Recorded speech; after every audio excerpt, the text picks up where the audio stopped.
Hey there, I'm glad to see you back here. Thanks for joining. Today we're reviewing our latest autumn adventure. Perhaps you've been there, but it was all new for us, the Great Smoky Mountains. You know why they're smoky? Hang out with us to find out. Not only was the color superb, but we also checked off another one of our items on our bucket list. In 2020 and 2021, our fall foliage tours were in Colorado while visiting my mother. So what about Kentucky, you ask? Well, since 2022, we've been to Harland County, the setting for the TV series Justified. In 2023 and 2024, we toured the Mammoth Cave National Park, and last year we went to Frankfort, Lexington, and down to Cumberland Falls. So this year we decided on the Great Smoky Mountain National Park.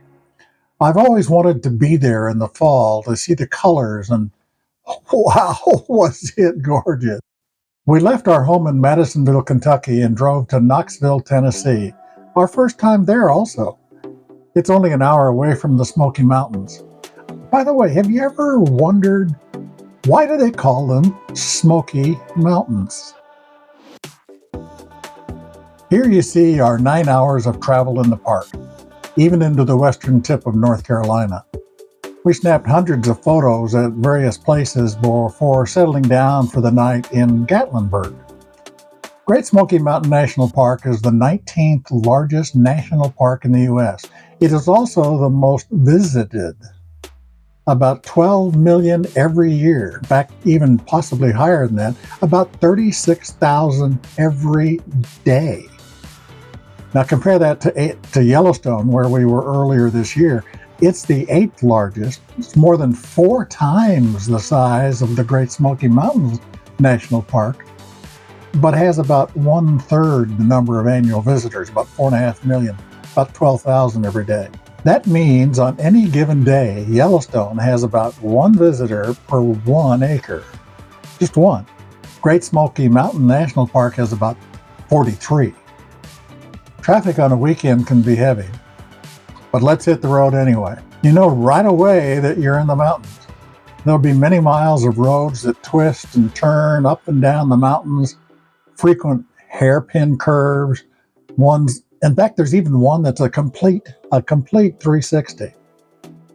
The park has about 200 miles of paved roads, and they're in very good condition. And there's another 150 or so miles of gravel or dirt roads that allow for some nice off-the-beaten path exploration. We're about to go to our first stop, almost there. Tower Rock. Not knowing what to expect, we were pleased to see an easily accessible viewing platform.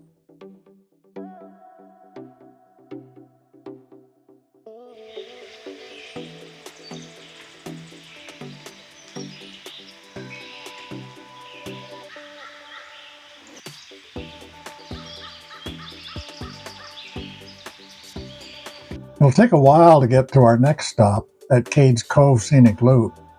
First, we have to go to the east, and then we'll go southwest down to Townsend.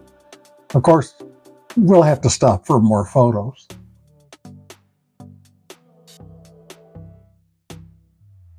Mountain bikes and motorcycles are common in the park, but let's jump off for another couple of photos.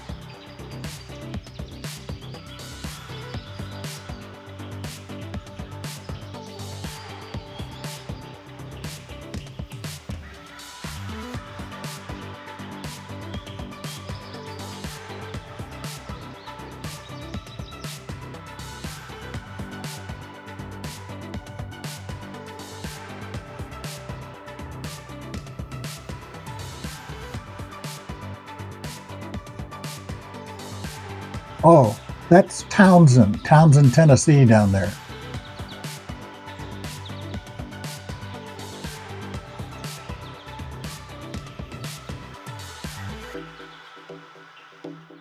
Resuming our trek, we see what will be repeated throughout the day. Selfie time. And this couple appeared to actually be making a YouTube video. We're arriving at Wears Valley. Now it's spelled W-E-A-R-S, but it's pronounced Wears, named for Samuel Wears, a Revolutionary War veteran. And here is our first indication of how traffic will come to a stop on a Saturday. There are about 1.5 million people driving the park in October.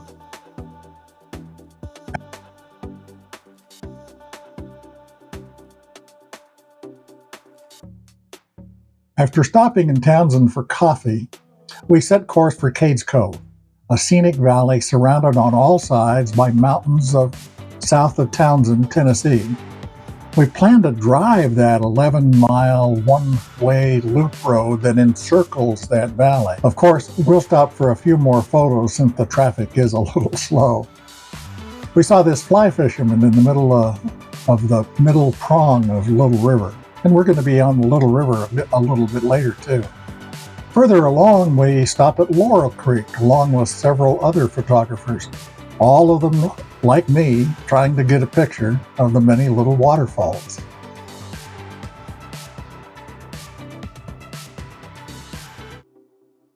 Cades Cove Scenic Loop Road.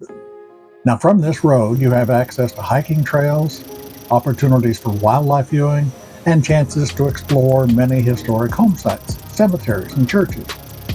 More information in the link up there in the description. Here's just a glimpse of what we saw during the hour it took to go those 11 miles, including folks who apparently have never been that close to horses.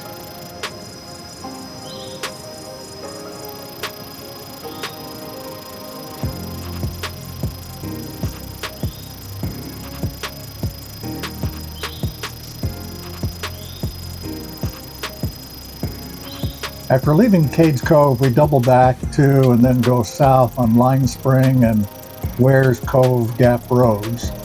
The red pickup obviously ignored earlier signs that trailers are not permitted on this road because of the bridge. We're now in Little River Gorge, and I can't resist waterfalls with autumn leaves in the foreground and background.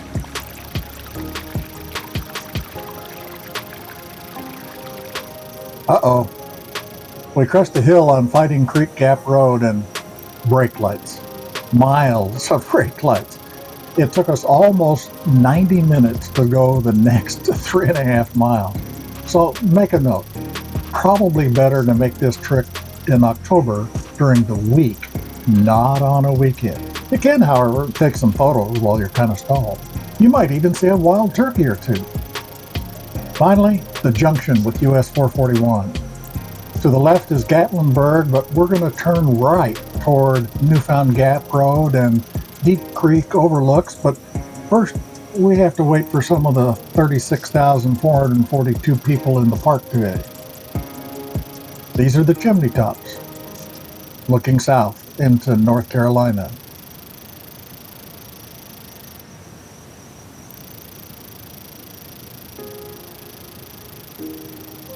The view from Deep Creek Overlook is amazing. By the way, we're in North Carolina, just barely, but we're in North Carolina. So after a few photos, we turn back to the north and have another 1-hour delay before we get to our hotel in Gatlinburg. If you're planning to visit the Great Smoky Mountains, you'll find several links with helpful information up here and down in the description.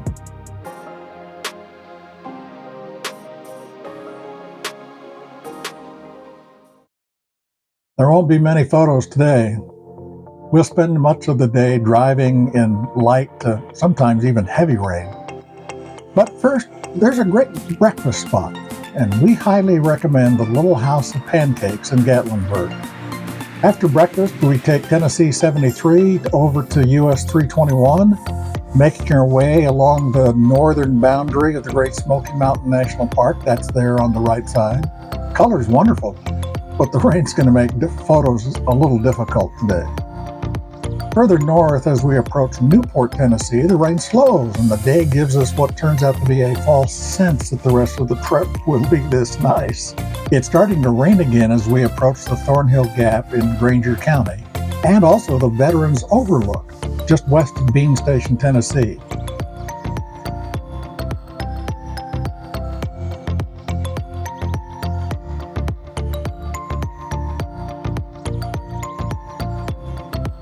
And to the south, we can see Cherokee Lake, or Cherokee Reservoir as it's sometimes called. And beyond that is what the locals call the Tennessee Ridge. Oh, by the way, we crossed that bridge there 10 minutes ago. The Cumberland Gap Tunnel carries 4 lanes of traffic beneath the Cumberland Gap National Historic Park. It connects Cumberland Gap, Tennessee with Middlesboro, Kentucky. The tunnel is one of only 2 mountain vehicular tunnels in the U.S. that cross a state line, the other being the East River Mountain Tunnel between Virginia and West Virginia. Because of the U.S. government shutdown, Cumberland Gap National Historic Park was closed, so we had to keep on going. Of course, stop for at least a couple of photos. And then it was on to Corbin, Kentucky, the town where the legendary Colonel Sanders got his big break. You can read more about it in this link up here. Well, that's the last of our picks for this trip. We plan to go back again next year to see what we couldn't see on this trip. But I asked you a question at the beginning. Why are the Smoky Mountains smoky? Well, they appear smoky because of natural emissions from vegetation called volatile organic compounds, kind of a hazy, bluish mist as a result of all of the compounds being released by the millions of trees, shrubs, and other plants in the Smokies. It's why you can smell pine trees and freshly cut grass. And it casts a bluish tint because the molecules scatter blue light from the sky. In fact, the Cherokee Indians called the region Chacanage, meaning land of blue smoke. Thanks again for joining us. I hope you'll hit that like button down there. Hit the subscribe button. That would really help out too. And if you get the chance, share it with a friend or two who's thinking about going to the Smokies, or maybe they can comment and tell me what I missed out on. Either way, I really appreciate you stopping by. It's always nice to have you.